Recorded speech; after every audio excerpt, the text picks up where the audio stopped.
Bismillahirrahmanirrahim. Jadi lamun urang nyeritakeun hakikat kos kitu tah tempat mana kok urang hayang gegeraan aya naon di jerona. Ketika urang embung ka masjid padahal tempat mulia kok urang embung ka masjid aya naon. Ketika majelis taklim mulia tempat eta teh kok urang embung ka majelis taklim aya naon. Datang ke pengajian tapi di hadapan tangkal Ambonnya betah didinya aya kuntilanak masalah teh. Kuntilanak digana taunya lalakina. Nah aya naon di diri urang ketika aya masjid urang teu betah asup ka masjid. Aya naon di diri urang ketika geus asup ka masjid hayang gegeraan keluar. Aya naon di diri urang aya majelis talim kok embung ka majelis. Aya naon di diri urang ketika geus asup ka majelis talim kok hayang gerak keluar. Kuari di imah urang. Urang boga kamar khusus betah jasa di kamar teh lantaran aya pamajikan urang. Tempat curhat zahir batin, curhat luhur handap.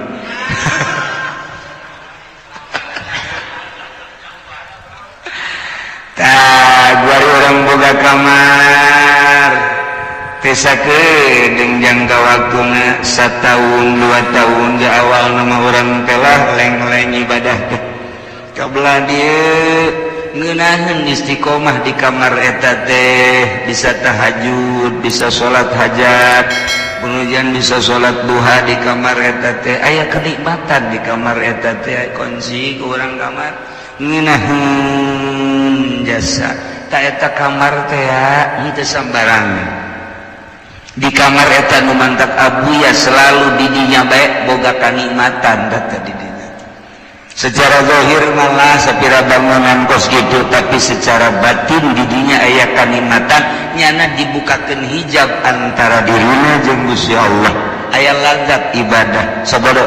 sedek nuleukeun teu sedek milu teu sabada aing aing di dieu bae aing aya nikmat eta tempat teu sembarangan. Nah kitu kene kamar urang ketika urang dipake terus ibadah malaikat datang hadam malaikat ibadah mah terus ka urang ke kadang-kadang ngahudangkeun ka urang geus lila mah urang teh sare ieu geus waktu da ieu jam 2:30 biasa udang can udang ke diudangkeun ku jana tet udang urang jija pojok areng tetangga nu paeh teh sial moal eta teh aya hadang urang urang biasa karasa ku urang karasa suku teh kitu-kitu urang jeuh sasah ulah sieun eta hadang urang terus urang ibadah mantep nah kuari geus maca Quran urang maca Quran teu sakabehna Quran nu ku urang dibaca teh aya lazat teh aya hiji-hijina ayat nu nikmat ka urang di mana urang maca Quran bari tadabbur ketika aya hiji ayat anu menyentuh terserah ku Allah dibukakeun hijabna ayat mana macam-macam kumaha wali Allah bae mungkin bae ketika maca Yasin wal Qur'anil Hakim Allah ngare hijab lak didinya eta ayat teu sembarangan pastinya mengulang lagi ngeunaheun ayat eta teh aya kenikmatan tersendiri batur geus teu nyahoon dibaca ku batur ku kumaha ge sabodo aing ngeunaheun jasa aya anu man la a'budul ladzi fatarani wa ilaihi turja'un ngeunaheun di dinya teh ta eta bae dibulak-balik bahkan aya hiji waliullah salat eta baca eta nya mah salila hirup eta bae lantaran eta keur dibukakeun hijab geus moal leuwih moal aing moal macan nu naon teh eta bae kajeun ku kumaha ge eta bae ngeuneuh eta bae geus cenah mah aya waliullah anu pas dibukakeun hijabna lazat teh Gusti Allah teh surat hal ataka hadithul ghasyiyah wujuh yawma idzin khasyiyah amilatun nasibah tasla naran hamiyatan tusqa min 'ainin aniyah laisa lahum ta'am datang kadinya teh dibukakeun hijab ku Gusti Allah geus eta kali engke rakaat kadua eta deui engke babacaan unggal pagi Bismillahirrahmanirrahim hal ataka haditsul ghasyiah lantaran ngeunaheun jas engke ge aya nu menta cai ge hal ataka haditsul ghasyiah atuh manyur lantaran nyana kerasa jeung Allah pan anu nyageurkeun teh Allah sedengkeun nyana boga rasa keur babarengan jeung Allah nyana teh boga rasa eueun we aya mah Allah teu kudu dijampean eta cai nyeri beteung tanyakeun kumaha eta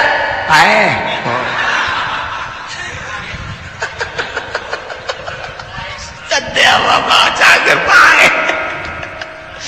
tah eta lagu kitu terus be ayat-ayat nah babacaan nu mana anu nikmat engke dibere urang zikir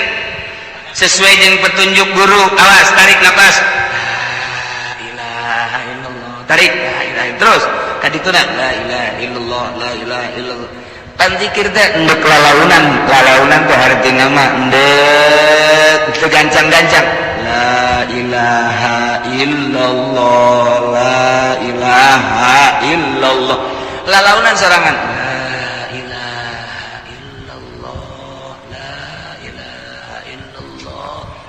engke beda zikir nu geus dimorokobahan jeung ditapakuran mah ketika maca la ilaha illallah teu aya pangeran wajib disembah Allah naik teu aya nu dimaksud ingal ti Allah naik deui nu dituju kecuali Allah eta teh geus ngumpul segala rupa dikencenkeun urang la ilaha illallah ulah di eraban hakna lamun kenceng mah la ilaha illallah la ilaha illallah la ilaha illallah urang deuk cepet la ilaha illallah la ilaha illallah la ilaha illallah la ilaha illallah engke aya ngeunaheun jam sabaraha pernah ngeunaheun keur zikir nu mana pernah ngeunaheun aya zikir lambat diberengeun bakal lambat bae kana jelema artina lolobana lambat bae aya nu dibere ngeunahna teh keur kenceng bakal kenceng lolobana zikir teh atuh urang mah lambat teu ngeunaheun kenceng teu ngeunaheun emang urang mah kos kitu nah aya jelema dibere lambat jam sabaraha kadang-kadang teh nya mah zikir teh jam 11:30 mandi ngala wudu langsung cicing diuk sigrep kunci jam 11:30 berat saat batur macem-macem di pasar di kantor di jalan nu kempes ban segala macam geus macem-macem lah jam 1 nya nama di kamar sorangan la ilaha illallah la pepegatan jeung alam sekitar nya keur jeung Allah kok jam sakitu sih pernah menemukan jam segitu teh keindahan kenikmatan akan diulang lagi jam sakitu aing mah teh pernah manggih ngeunaheun amat zikir teh kos kitu kunyana waktu dibere ngeunah ku Allah teh dibere ngeunah kumaha silana kumaha sikapna kumaha cara zikirna bakal ngulang sorangan nyana bakal ngulang sorangan geus pernah dipanggihan kunyana seperti eta jeung batur bakal lain deui ka ngeunahanana masarua ngan beda tingkahna atuh ulah salah teh mah kos kitu mah si ieu mah jam sakitu diberengeun mengulangi deui diukna kos kitu carana kos kieu si itu mah lain keur ngeunaheun teh tengah peuting diukna kitu-kitu aya nu ngeunaheun bari nangtung zikir teh bari nangtung zikir teh pernah dibere ku Gusti Allah aya hiji waliullah kieu keur ngobrol beta jeung jelema dibere taufekna ge harita ku Gusti Allah tah ka jero hatena teh Aisyah ngobrol jeung makhluk aing tilok husu ai ka aing Aisyah jeung makhluk husu amat keur ngobrol kitu tah dibere aya heueuh nya pepegatan langsung tah harita keneh keur jeung tamu-tamunya nanyana eta engke terulang teh kitu bae aya kangeunahan waktu diuk di dinya teh nikmat deuk aya tamu deuk geus bae diuk bae di dinya mantak senyata geus aya jelema nu diuk bae kos kitu teh bari ngabaso sia keur ngeunaheun eta jeung eta lah terserah dirina masing-masing nu pernah dibere ku Allah keur kumaha mangga aya jelema guguru sageusna guguru tarekat maksudna henteu bisa nyana kholwah teu bisa hese amat ieu kholwah teh lantaran nyana berkecimpung di yayasan teu bisa atuh lantaran setahun 2 tahun 3 tahun teu bisa Allah mere penyakit stroke teu bisa leumpah ku hari nyana di kamar bae sakiranya aing mah ieu diobatan moal diurut moal menit ibadah bae ka Allah lantaran sakalian boga ti guru lah geus bae kholah bae nya terus bae bisa ya kacai mah sorangan ngarayap-rayap geus anak-anak mah kabeh mau ka rumah sakit moal apa mah geus kumaha Allah bae dek ka nomor enten terus bae nya zikir bae selama 7 tahun aya nikmat geunah amat ieu horeganan Masya Allah Gusti tambah deui panyakit abdi Gusti panyakit tambah deui ku ngeunaheun di jero panyakit horegan aya kalimatan saat jangan dibere setruk dipake zikir ka Gusti Allah Allah mukakeun hijab antara dirina jeung Gusti Allah secara lahiriah pamajikan jeung anak dedeuheun jeung nyaheun hayangeun mawa ke rumah sakit tapi di satu lain nyana ngadoa ka Allah Gusti tambah penyakit abdi sebab ngeunaheun jasa meureun mun ditambah penyakit tambah eunah ka Gusti ji atuh da kumaha deui teh rahasia pribadi teh urang boga pamajikan hideung tapi ngeunaheun kadahat teh nya pendeknya hideung cak kabehan teh cak dulur-dulur pegapkeun sia mah jak kasep ya sugi aing siap deui miangan deui heuh teu lah rupana ora pira tapi rasana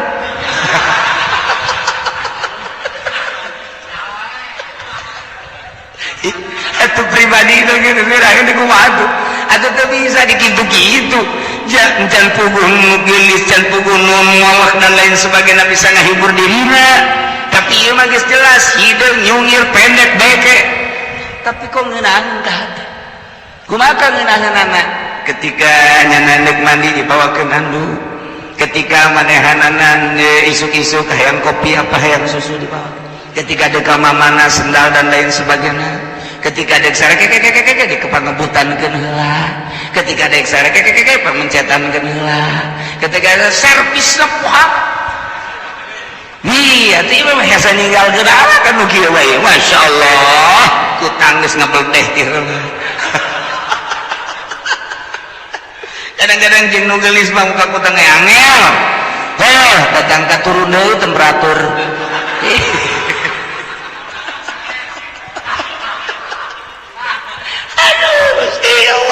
ji atuh hideung tinggal hideung aya nyana senangin atuh geus mantap kolot mah hebat mah sia bahagia jeung pamajikan sia alhamdulillah geus abah mah ngadoakeun bae padahal hate abah nama teu resepkeun ka awewe eta maksudna teu saimbang amat sia mah jak kasep pos bapana waduh tapi ternyata boga iya atuh geus jodoh nyana terhibur atuh geus ulah sok ajul dihihileudan ieu mah dihihileudan aing ngaja nyeuleus sia teu sregep pasana lah kawinkeun bae ku abah aya keneh lupa keneh eta mah geus tinggalkeun atau jadikeun nu kadua katilu abah kolot blon eta kolot atuh buku batur geus terhibur jiran atuh geus nah ieu hiburan hate engke dibere ku Allah tanda hiburan karomah mana setiap jelema bersyariat bagus engke kadeuleuk ku batur teh wah hebat amat salatna lain rapih ketika ditorekat engke bakal kadeuleuk andiukna jeung hilimna ketika engke jadi wali dibere karomah jangan hibur dirina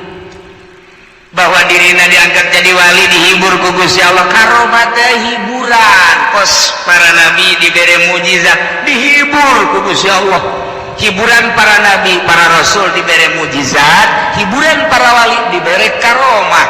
kumata diantarana mundahar gembul teh subuh-subuh eta karomah eta campur genderuwo macam-macam karomah nu dibikeun ke para wali hanya dirina lah nu ngarasakeun makin dibere karomah dihibur ku Gusti Allah makin tambah keyakinanna ijah makin loba karomah makin embung nyana ngadoa ka Gusti cabut karomah abdi cukup abdi mah teu kudu dihibur ku karomah abdi mah abdi bae kanyahoan ku Gusti ulah aya nu nyahoan boro batur pamajikan jeung anak ge kapangkat abdi ulah Gusti cukup abdi bae jeung Gusti cabut karomah embungeun teh dibere karomah teh wali asli mah aya urang mah tetep tuh aya teu terek kita mah nah eta can sakumaha encan sakumaha eta golok sakitu pojeunna bedil ka aingkeun aing mah ngembul aja bae jadi tembong-tembong eta mah karomah Cisokat mah kos kitu mah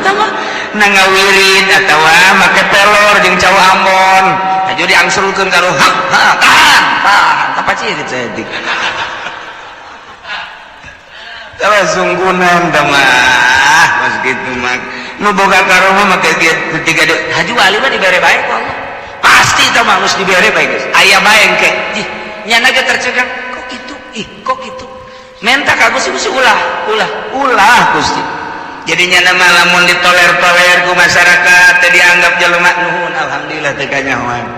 ketika aya jelema henteu nanya ka nyana alhamdulillah ketika nanya mananya bae tapi henteu ngahormat alhamdulillah rabbil alamin aing teh kanyahoan ku Gusti Allah eta bungahan nyana mah aya urang mah lain budak kapangijeng aing nanyana mamang bae aing kiai goblok gebudak oh gebudak aing kiai sakunaon mang haji deh puyang aing makasih ya tah itu kapangi di jalan sasalaman kos babaturan aing teh hayang kapangi jeung saya teh kunaon kadaan cium tangan mah tuh ieu mah kos salaman kos kitu bae resep aing mah bejakeun cium tangan kitu eta mah kiai Golkar tau kos kitu mah jelema anu deket ka Allah mah makin teu kanyahoan ku batur makin teu dihormat alhamdulillah makin teu disebut alhamdulillah rabbil alamin makin ditoler-toler alhamdulillah geus ngobrol lagi jeung budak kayu jeung kolot kayu jeung nini hayu komo jeung rendang orang madoy eueuh jarak sebab naon geus teu kadeulean manusia nu kadeuleu eta adalah hamba Allah aya Allah geus saya ka awak nah kuari geus tina babacaan wa kadzalika tafdilul azkar bihadzal makna wa tafdilu ba'dus shalah 'ala nabi zikir-zikir nu mana anu ngeunaheun di dinya aya kautamaan doa nu mana nu ngeunaheun ka dirina babacaan nu mana nu ngeunaheun ka dirina shalawat nu mana nu ngeunaheun ka dirina aya jelema dibere dalail ku hiji kiai bebejala ka kiai hakikat mama abdi geus ijazah dalail di kiai anu anu haju kuari baca bae kuari asadat teu ngareunana ulah dibaca ku sia ulah cak mama ulah ieu cenah geus ijazah makana ijazahna ijazah wajib kajel ijazah wajib tinggalkeun edan sia maca dalail teh lain nikmat malah puyeng atuh tinggalkeun aju kudu baca Allahumma sholli ala sayyidina Muhammad wa ali sayyidina eta bae sia mah lantaran percaya aja kiai hakikat tinggalkanlah dalail kuari dibaca Allahumma sholli ala sayyidina Muhammad wa ala ali sayyidina Muhammad Allahumma sholli ala sayyidina Muhammad wa ala ali sayyidina Muhammad nanya deui ka guruna ka guru hakikat teh anu dianggap hebat kiai maca Allahumma sholli ala sayyidina Muhammad wa sallallahu sabaraha ulah loba-loba 7 bae sitik amat cenah hayang kene dia 11 kiai hayang kene 40 hiji kiai hayang kena enggeus edan sia ke edan Allahumma sholli teu bagus assalamualaikum waalaikumsalam kiai cenah kaganggu kunaon tadina ieu ngawirid waqiah oh mabok waqiah pajore eta jelema mabok waqiah ieu ge jore mabok dalail masa mabok sholawat jeung Quran moal ngamabokeun moal ka jeung kumaha geus jamin pandalail teh sholawat Al-Quran teh kalamullah moal aya anu edan ku maca Quran moal aya anu edan ku maca sholawat edan maca Quran edan maca sholawat eta hayang bae ngeunaheun embung jeung jelema eta edan Quran ari ieu mah edan walawa lain Quran dirina kosong tapi ngan kebenaran keur maca Quran ulah disalahkeun Quran moal Quran mah moal kuari cenah eta keur ngawirid in ra'aitu adasar eta mah gedean pelet anu dimaksud daripada Quran atuh sia teh itil pelet teu naon Quran sakitu mahal pake ngawirid nu bau breem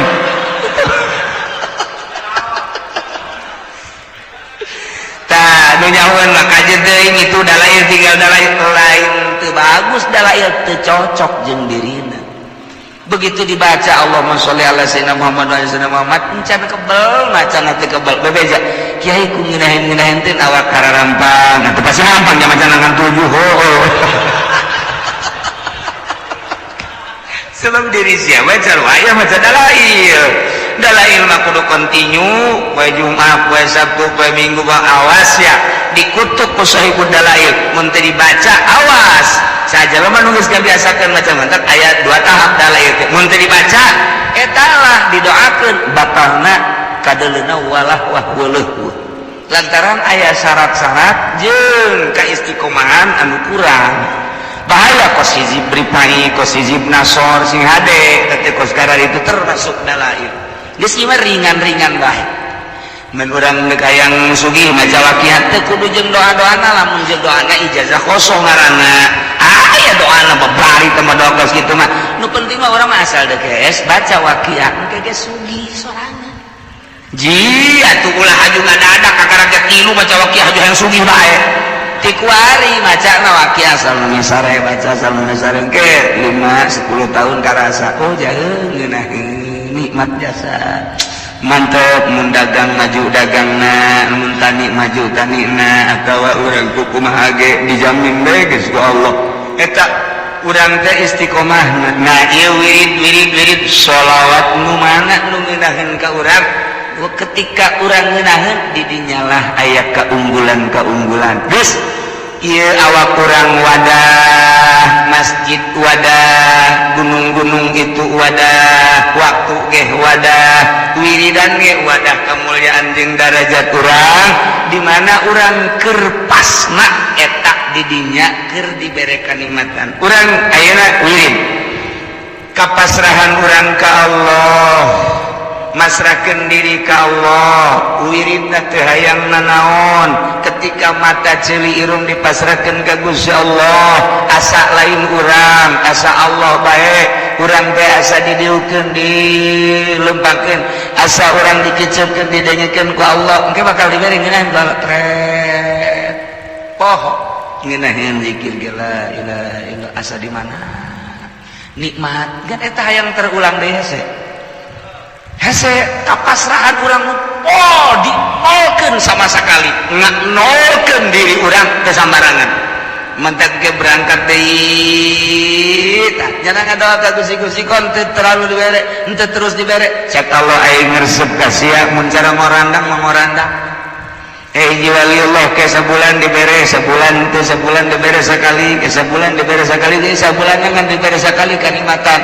nyana bebeja ka Gusti ketika dibere kanikmatan unjukkan Gusti kok abdi diberena sabulan sakali cak Gusti mun cak bahasa urang ilham aing resep ka sia mun cara ngorandang tak ka aing ngeuleukeun ngorandang sia aing resep mun cara naik mah morosot deui naik ge morosot teh tak aing ku sia aing ngeuleukeun sia naik morosot resep tah eta geus kitu teh resep biasa tah urang lamun boga kabogoh tah urang teh ayeuna nyili bae kabogoh urang neangan tah urang teh ku di teanganana resep waduh neangan ka unggal jelema nyanana nyumput bae neangan ka dieu tah eta teh indah jasa waduh asa jadi raja koang-koang di teangan tah aing teh resep di teanganana ku sia asa bener aing teh ieu teh buka ka dade di pekekanya asa jadi mutiara lamun urang bobogohan buka bogoh urang teh neangan kesel cina bogoh kan teu neangan heran aing mah berarti ieu mah wah kamu plase mah ieu asana cinta mun ente dek maca naon gitu ngaran sholawat ulah gancang-gancang abeh kaambeul ku malaikat meseung Allahumma sholli ala sayyidina Muhammad wa ala ali sayyidina Muhammad kama shallaita ala sayyidina Ibrahim wa ala ali sayyidina lamun dibaca ba'da salat 7 ba'da zuhur 7 ba'da asar 7 ba'da maghrib 7 ba'da isya 7 ba'da subuh 40 hikmahna ieu hikmahna bakal dibukakeun jalan-jalan kemudahan terutama rezeki sok geura Ki Bustami almarhum eta buya eta kula di abah eta mantep teu kula maca eta bae ieu mah diwirid kula geus dibere sabarang tilok diwirid mantak susah bae tilok diwirid cenah ieu kajen teh kadana kos ge hutang ambalaya tilok diwirid nah maka supaya aya naon gitu ngaranna titi mangsana tata ruhani urang mulai kamana coba neangan ahli ruhani jangan lempeng-lempengkeun ruh supaya mengenal Allah. Moal bisa ku sorangan, moal bisa wajen kuku mage moal bisa tetep kudu datang ke ahlina. Kurang hayang boga pencabai ulah-ulah ruhani hayang boga pencabai kudu ka guruna ngajotos apa kieu atuh apa kieu wah atuh ai kieu mah lain pencat mah kos kitu mah minuman teh naon gara tuh siapa nyaho bae kiai ongkoh nyoka ekstra jos nah atuh gajotos ge nangkis kitu sarua bae encan soal wirid-wirid dan nu lainna kudu boga guru komo lamun urang ningali abri mah bae bangga urang kamari kan aya danrem ka imah kemudian aya dan apa namanya dandim ka imah ulah ngobrol deuk aya nu datang ka imah ke jangan dulu nanti aja ulah ngobrolkeun seputar peperangan ditanya ku kula Indonesia kalau melawan Malaysia gampang Indonesia kalau melawan Australia sehat Indonesia kalau melawan Amerika seuring ngan Pak Kiai bukan masalah kekuatannya. Kalau kekuatan tentara Indonesia dengan Amerika jauh lebih handal tentara Indonesia diakui dunia. Lantas yang parah biayanya Kiai. Udah gak usah terus tentara tahu dia itu. Nah kurang kan terkondisi di Indonesia ya soal biaya lah iya orang namun kula sampai detil namun perang kekuatan orang ya terus cari tanah kula menyaho mun perang jeung Malaysia mun perang jeung eta kekuatan bukan dari fisikna dari biaya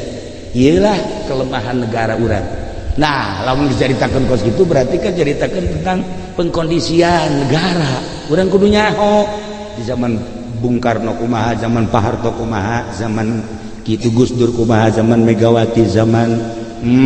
Gus Dur kemudian ayeuna SBY kamari wari urang nu bisa ngarasakeun jeung kahareup bakal kumaha baca dan baca kalau Kangjeng Nabi titah membaca awalnya ikra urang membaca baca Quran baca hadis baca kitab baca negara boleh sampaikan ke acak-acakan ke kahareupna wallahu alam teu jahok urang mah cuman titah membaca dan membaca ulah haju urang tadi sakumaha ditiup ku angin sepoi-sepoi haju kieu bae tah karek dipanggil ku bupati bae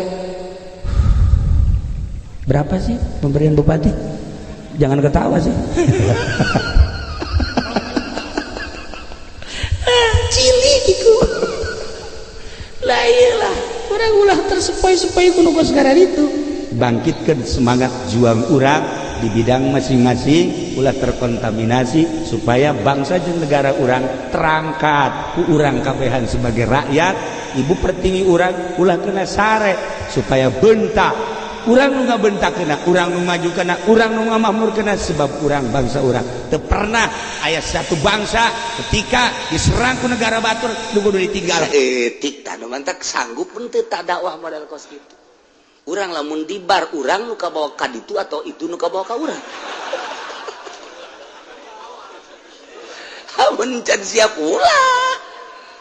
tah nu kuari disebar teh wali nu kuari disebar di bar atuh loba ulah dikira domantek urang lamun ngaji dunia kewalian teh sing anggeus ulah anu kadele di masjid make udang-udang gede doang nu kadele kurang make jubah udang-udang wuh dakwahna hebat nyarekanan batur lain eta nu diutus ke pemerintahan wali beunang jeung teu beunang mah bener jeung teu bener lain urusan wali tugas seorang pimpinan kutub dakwah di perekonomian maneh di bangsa urusan naik lebat sia doa teh kade kapanggih jeung nu kaburum make anting eta teh buah wali si hade besi kapanggih jeung kos kitu gegeran urang sasalaman kanya wali ya apa-apa deh ini kata Ki Uci juga yang begini wali nyana kagetan ke ngawalikeun ka aing ditendang sia ku aing pugu aing mah gengbar sakeuna urang teh nyaho di kahirupan urang be masyaallah Ya Allah, lamun di dunia teh aya bin badan intelijen negara, aya intel bais dan lain sebagainya, eta mah sakadar zahir, tapi intel batin nu disebar di dunia. Moal terjadi atuh peperangan mun eueuh intel batin, moal terjadi atuh jelema keras mun eueuh intel batin. Aya jangan nyahokeun batin tah lamun geus urang ngaji ka dunia eta kakara. Oh kitaban pantang mah hese kiai sok ngaco bae atuh emang aing mah ngacona kos kitu. Ku sia dek dikekeun los teu kajeun aing mah ngacona kos kitu. Nah ieu Kangjeng Nabi mah heula dakwah teh berhadapan jeung kufar Quraisy. Cakupar Quraisy teh kieu ka Kangjeng Nabi. Qalu lin Nabi akhbirna ya Muhammad anisat idza matat, di mana mencoba ceritakeun ku anjeun Muhammad ka kaula tentang embe anu paeh di sisi jalan, di leuweung, di gurun, man qatalah. Muhammad aya embe paeh sisi jalan ngajongkeng saeta nu maehan. Dijawab ku Kangjeng Nabi, Allahu qatalah. Allah ka nu maehan. Benar. Benar. Anta tazamu annama qatalat, annama qatalta wa sabaq halalun wa ma qatalah al-kalbu wal kitu was-saghar halalun wa ma qatalahu Allahu haram. Man aing teu kaharti ka sia man. Binatang anu dipaehan ku urang dipencit halal, binatang anu diburu ku anjing halal, binatang anu diburu ku manuk alap-alap halal, kunaon anu dipaehan ku Allah haram. Teu kaharti aing mah. Pan eta pertanyaan poh hara eta. Pan eta mah empe paeh ngajongkeng sorangan nang maehan Allah atuh eta halal. Jadi paehan lagi ku Allah. Sia aing ngomong cenah dipaehan ku Allah, aing hukum diharamkeun. Aing ku sia dipaehan jadi halal. Teu kaharti aing mah. Pabeulit jeung Yahudi mah kos kitu tah. Pabeulit. Pertanyaanna pabeulit geus jeung kupar-kupar Quraisy mah. Jadi urang teh hayang seuri ngadengeun hayang seuri. Eta nanya heula di ka Kangjeng Nabi, "Muhammad, aya eta paeh tah embe tah paeh nang maehan saha?" Nang maehan Allah. Bener, hebat sia Ahmad. Hebat sia tah. Berarti bener eta sia. Tapi aing mah nu teu kaharti mah kieu. Embe nu dipencit halal, embe anu diburu ku anjing halal, hewan anu ku manuk alap-alap halal. Kunaon atuh nu dipencit ku Gusti Allah haram? Tah eta anu teu kahartina. Atuh kudu mah eta halal. Jangan Allah. Pangeran pan mah langsung. Ayo coba kumaha sia Ahmad. Eta mah urang dijawab salah tah kos kitu teh tah. Tetap sering di lembur ge pertanyaan-pertanyaan teh urang hayang seuri. Bangsa jawara-jawara pertanyaanna hayang seuri jasa. Masyaallah, jasa masyaallah tah. Aing dae ka masjid nuturkeun kiai asal kiai etana. Geus di masjid bae. Ja kiai eta ge beuki keneh ka dunia, ai sarua beuki keneh ka dunia mah tuh geus taun aing hendak nuturkeun nya teh hayang. Mun jana can beuki geus teu beuki sangu, geus teu beuki nginum karak aing deuk nurut ka nya. Eta kumaha dijawab coba ku urang. Ayo ngajawab lah kumaha atuh kudu ka dieu sia jawara ka dieu. Tagolok. Sia atau aing nu paeh. Ayo ngadu jeung aing. Eta mah geus ulah make dalil tah kos kitu. Ulah make dalil tagolok tah. Barang dicetekel teh ku jawara geula. Aing deuk lumpat heula.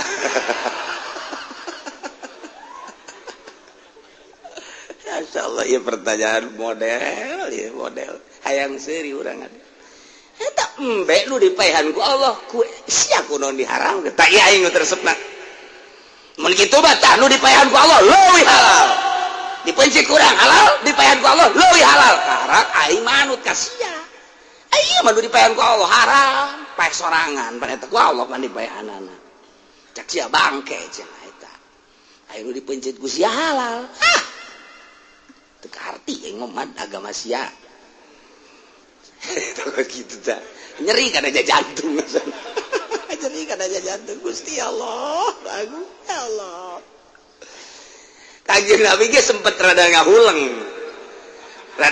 datang kadinya tak pertanyaan kupar kures teu kira-kira begitu ngahuleng ditinggalkeun ku kafir jol malaikat Jibril alaihissalam tah ngeunah-ngeunahna Rasul mah kos kitu ketika bleng jol utusan Allah kan mantep urang mah bleng ngahuleng setruk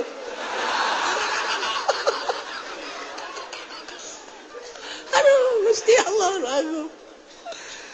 mantap aya nu dibere ku Gusti Allah informasi melalui malaikat Jibril wahyu ngaranna Rasul aya anu dibere wahyu jang pribadina bae nabi teu kudu dicaritakeun aya oge nu dibere ilham ku Gusti Allah aya yang penerangan ti Gusti Allah urusanna gaib dibere ku Gusti Allah ilham wali garana dibere datang ka kuari ge teu suung-suung Allah mere kabar mere berita ja kulantaran Rasulna geus teu aya mere ka wali-wali ilham bentukna jang sanyanaeun teu meunang dibejakeun tasreh mun deuk dibejakeun make kinayah-kinayah bae deuk dibejakeun make isyarah-isyarah teu meunang dijelaskeun cara gitu non ngaranna seorang wali dek ngabejakeun tentang usim panas Ki Umar Rancalang teh waluku diteundeun ka luhur di Talia kadeuleun ku kabehan itu Ki Umar kunaon waluku dikaluhurkeun nya waluku dikaluhurkeun kadeuleun ku kabehan nanya teu dijawab ku nyana geus sakituna bae tah waluku dikaluhurkeun geus bener kanyahoan-kanyahoana pas musim hujan bangsa berberan teh bangsa Oktober November Desember kuduna mah hujan Januari Februari hujan panas ereng-erengan datang ka 7-8 satahun teh baheula kakarak ngah masyarakat paigan waluku ditaekeun ka luhur berarti eta waluku geus teu digunakeun panas berarti istihoro kiai Ki Umar Rancalang nurunkeun baluku turunkeun bahkan kunyana ditancepkeun kana taneuh wah asana hujan babajiran nyecep ke jero ban eta Ki Umar Rancalang tuh wali mah kos gitu jadi teu meunang langsung tokmol budak engke bakal aya panas 7 bulan tama dukun nu kos kitu mah tama hijikeun jeung yang subur tama talian habak tama dukun tama kos kitu mah teu meunang atuh teh cara di kamar ieu teh zaman Ki Musa Manghani kos kitu ge ahli ibadah motor teh ditumpakan kunyana motor kunyana di mari pan ditumpakan henteu sekian teh bensin bensin loba henteu lah teu kabeuli balik deui di lembur teh bolak-balik bae mah nih di ditu geus ditanya belah ditu pancananya mari tuh mari eta motor kudu teh ditumpakan bensinan cek bensin loba meuli teu kabeuli cek teh gitu jeung gitu bae bener bae menang sabulan pemerintah ngenaikeun BBM kakarak ngah masyarakat tuh eta karena jitu ieu mah lain hati-hati saudara bakal aya paila sing hade bensin naik bensin naik geus nyaho urusan negara mah eta mah urusanna zohir ieu mah keur carita ilham ti Gusti Allah teu meunang dizohirkeun tetep bae lamun lain darurat amat mah teu meunang dizohir kecuali geus darurat jasa darurat ieu can paham keneh bae can paham keneh bae masyarakat sedengkeun ieu mah cilaka ieu geus ka dieu geus ka ditu tetep can bae katarak cel itu tah eta ilham terus datang ka kuari dibikeun ka jelema-jelema ahli Allah keren wali kabelah dina para solihin dibere pirasat, dibere ilham ku Gusti Allah. Namun ternyata mah cekas bah tenang we. Sebab geus aya nikmat jeung Gusti Allah. Teu kagoda ku ieu jeung ku itu. Atuh sabodo bae. Diomongkeun kaji. Di alam sabodo ngal di alam jeung dicawat sakituna bae. Nya nama sebab dirina geus leupas jeung makhluk jeung Allah. Mun masih kena di alam irungna beuka. Lamun diomongkeun ciut bahkan ngahajar deui eta mah ngaranna masih babarengan jeung makhluk. Aing ngaran nu geus pegat jeung makhluk mah sabodo urusan manehna urusan aing mah keur jeung Allah karak mantep. Teangan ka kiai nu model kos kitu. Mun aya jadikeun jimat ku sia. Bungkus pakai beber ku sia bungkus. Yes, dagan kiai anu geus kos kitu teh urang kabawa bae ku kiai-kiai makhluk. Kanjeng Nabi dakwah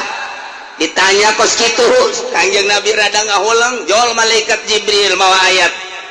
wa in tuti' aktsara man fil ard yudilluka an sabilillah Muhammad wallahu alam bimaradi wa in tuti' lamun anjeun nutur-nutur mun anjeun manut kana lolobana jelema nu aya di muka bumi ya khususna Mekah ya nek kufar-kufar Mekah anjeun nutur-nutur omongan kufar Mekah timimiti pertanyaan kahiji pertanyaan kadua pertanyaan katilu datang ka kiwari ngariweukeun pikiran anjeun nuturkeun kana pertanyaan-pertanyaan kufar Mekah Muhammad yudillu an sabilillah eta mah kufar mah nyasarkeun ka anjeun nyalirukeun ka anjeun tina jalan ka Allah yakni nyasarkeun ka agama Allah ulah dituturkeun mun anjeun nuturkeun ka lolobana manusa nu aya di Mekah yakni kufar omongan-omonganna ku anjeun dituturkeun bae dihayukeun bae yudillu nyasar maneh sebab disasarkeun ku kufar Mekah teu kudu in teu aya deui yattabi'una ila dhon eueuh deui nyana mah ngan sakadar nutur-nutur sangkaan dirina doang nafsuna doang hatena doang ngamujadalahan ka anjeun tentang urusan bangke nucaknyana ma qatalallahu ahaqqu an taquluh mimma qataltu ngomongna ge hewan nu dipaehan ku Allah leuwih hak di dahar tibatan nu dipaehan ku aranjeun kabeh bangke teh leuwih hak di dahar sebab lang maehan Allah tibatan nu dipencit ku urang ulah dituturkeun Muhammad moal aya anggeus-anggeus teh sasar kajen kuku aya kafiran moal mulus kajen kuku mage patarik-tarik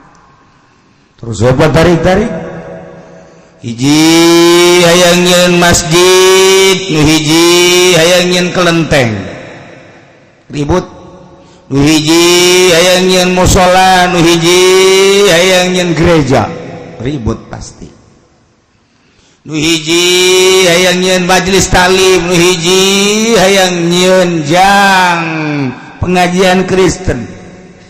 kitu bae terus salilana nu hiji agama teh ngaharamkeun ngameunang ngawajibkeun make jilbab haram lamun rurumbayan kos kuntilanak nu hiji ngakudukeun ngaulahkeun make jilbab patarik-tarik ya terus nu hiji ngaharamkeun mabok ngaharamkeun minuman agama nu hiji nggak boleh nggak menang agama nu hiji Islam nggak temenangkan judi agama lain nggak menangkan patarik-tarik terus moal aya beres tapi iya lamun urang ningali di Indonesia sakit rapihna beda-beda agama tapi hirup rukun Masya Allah dihijikan secara batin ku Al-Quranul Karim zahirna make Pancasila Bhinneka Tunggal Ika gagah teh bineka dari Sabang sampai Merauke ngahiji wahara eta ya Allah sabaraha pulau dihijikeun ku kuari dek diacak-acak deh. Baheula Bung Karno mah dek dihijikeun negara teh bahkan lain sakitu Malaysia dek dihijikeun jadi Indonesia. Terus kana jadi stop we kuari mah malah diwilah-wilah. Pemikiran nu baheula jeung nu ayeuna can lila can saabad-abad acan geus berbeda. Tapi tetap masih kena kerukunan aya. Mantap dicontoh orang Amerika ke Indonesia, orang Inggris ke Indonesia, Jerman, Jepang, dulu kerukun amat sih. Di mana mah ribut, asa permasalahan letik, ekses letik menjadi ribut, tapi di Indonesia, masya Allah, keributan, ditarompok punya orang bodoh, bodoh orang, jadi kahayang, jadi orang bodoh teh bagus. Bodoh teh bagus ya tapos gitu. Geus bantu orang mah geus jadi hirup jelema bodoh teh alhamdulillahirabbil alamin ini nikmat teh ku bodoh mah tentrem. Teu nyahoeun ieu presiden keur boga naon keur kumaha ieu ngalaksanakeun teh nyaho. Tanya coba kanu ngaji di dieu sedang apa yang sedang dilaksanakan oleh presiden kita Jokowi nyaho. Malah aya malah nyaho. Coba rencana naon bupati urang, rencana naon bupati urang baye untuk melanjutkan pembangunan di Kabupaten Tangerang. Ora weruh. Ya wis lah wong odob-odob bae. Ya diodob-odob. Tapi tentrem. Tanyakeun ka urang Kabupaten Tangerang, urang Ketos, urang Putap, urang Pasar Kemis doang nu pinter mah. APBD Tangerang sabaraha ohnya. Kemudian untuk PNS berapa, untuk pembangunan berapa, ABT berapa, hating tuh nyaho. Ieu mah make hating. Geus pamungkasan pan eta mah make hating tuh nyaho. Masya Allah. Eta kan ngaranna odob. Tapi tentrem. Kita nikmatilah bodoh kita. Sehingga jalan tadi bangun, iya tuh masing-masing baik. Kajian teing sekolahan rubuh, iya tuh nafsi-nafsi. Tuh masalah teh ku bodoh, tentrem. Mentak orang luar negeri teh ke orang nyorot bagus amat dengan label bodoh bisa tentrem. Ya tuh bodoh baik. Bodoh di orang memang kumaha gitu. Mana bodohna seorang presiden anu paling di alam bahasa Inggrisnya cuman Gus Dur, berarti kan bodoh. Anu lain-lain mah bisa baik bahasa Inggris, tapi kan teu paseh. Bahasa Arab teu paseh, tapi Gus Dur bahasa Arab paseh jasa. Nya nama bahasa Arab Baghdad paseh, bahasa Arab Mesir paseh, bahasa Arab Mekah paseh Gus Dur mah. Mun di Mekah kos orang Mekah, mun di Baghdad kos orang Baghdad. Kitu kene Inggris kan aya dua rupa, Inggris Amerika, aya Inggris. Gus Dur mah di Amerika pakai Inggris Amerika, di Inggris pakai Inggris. Jehe kakarak hiji doang, ketika ka Jawa pakai bahasa Jawa. Beh, bahasa Indonesiana paseh. Nah, presiden urang ge palalinter tapi titah bahasa Arab coba. Kuari Jokowi titah bahasa Arab palingnya nyaho ye naam la presiden lapar naam presiden haus naam bayarin dong presiden la ayo artinya bodoh kan berarti tidak menguasai. Lamun baheula Bung Karno boga bahasa nu paseh 7 bahasa di dunia, paseh 7 bahasa, masya Allah, lain letik jelema 7 bahasa, bahkan bahasa 7 paseh, encan mejeuna cara numahi kuari. Nah, iya berarti kan ini mah cerita bodoh, boro-boro urang lembur, cacakan para inohong nu di luhur, menguasai bahasa Inggris, bahasa Arab henteu. Menguasai bahasa Arab jeung Inggris, bahasa Jerman teu. Menguasai bahasa Jerman, bahasa Jepang teu. Tapi pan Bung Karno mah ka Inggris pakai bahasa Inggris, Arab pakai bahasa Arab, kemudian ka Uni Soviet pakai bahasa ditu, kemudian Jepang pakai bahasa Jepang, Jerman pakai bahasa Jerman, Belanda pakai bahasa Belanda. Kumaha coba? Masya Allah mantap pinter Bung Karno teh sehingga bisa dihijikan dari Sabang sampai Merauke eta teh cuman lambang orang di jero nama aya Al-Qur'anul Karim ngancan anggeus sebab loba permasalahan ieu keur carita ye moal anggeus di hiji nagara lamun berbeda-beda sebab eta penyakit kurang kuari cicing di negara Indonesia ndek ieu penyakitna aya Buddha ndek ieu penyakitna aya Hindu ndek ieu penyakit aya Kristen jadi orang teu berdiri sendiri mantap geus we urusan agama dicekel ku para inohongna masing-masing ku para pembesar kiaina kepalana urusan negara kakara di demokrasikeun kiai cara kitu bener tah henteu wallahu a'lam shawab pokona urang mah kitu bae heulana sakitu bae da geus jak kitu kaayaanana betah bae kieu terus kieu teu betah atuh urang perang tak naon kieu emang siap perang yo boro-boro ndek ngebentuk negara jadi negara Islam nu tarohanana nyawa mun paeh berarti sorga cacak-cacak awewe diperebutkeun demi itil eta teu kira-kira di Indonesia mah ambo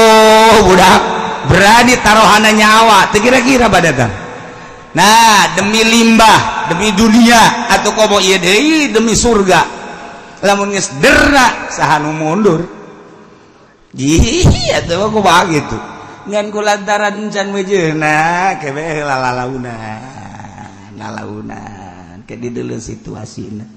ieu mah keur carita ieu urang ngaji ngan sakadar dibaca dihartikeun dilaksanakeun moal sebab naon andai kata urang ngalaporkeun anak urang bae atau tetangga urang bae kawau urang misalnya lapor ke kejaksaan ada apa Pak lapor Pak ya bahwa tetangga saya yang bernama Khalid murtad dia Pak lu kenapa ngelaporannya begitu atau itu mah udah biarin aja enggak Pak coba mohon ditangani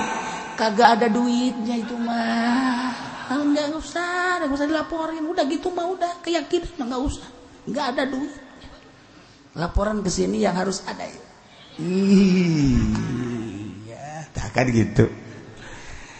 nah lamunnya na dilaporkeun kanu berwajib diintegrasi manehna tetep bae nyicingan di agama na yang murtad kutila bunuh kuburanana teu meunang dihijikeun jeung kuburan muslim haram hijikeun jeung kuburan para murtadin lamun nyana setelah ditanya teta naon kitu ngaranna dibere hidayah ku Gusti Allah asup Islam de wa in aslama soha wa turika nyana asup Islam deui ternyata cek jana bener kura-kura kapuntureman mata hate orenganan keyakinan pangeran teh itu Tritunggal atau patung jeung sajabana salah orang pangeran ma allazi khalaqas samawati wal arda soha maca dua kalimat syahadat wa turika anta wakil cek sakal malayu kubalu islamu inirtada ila kufrin khafiyin teu bisa diterima Islamna seseorang baik lalaki maupun nu murtad lamun murtadna ila kufrin khafiyin kana kufur khafi contohna kazana diqati kos kafir zindik mah kafir anu lahir nama Islam tapi batin nama kafir Masya Allah may yazharul Islam wa yukhfil kufra zahir nama Islam horenganan keyakinan nama kufur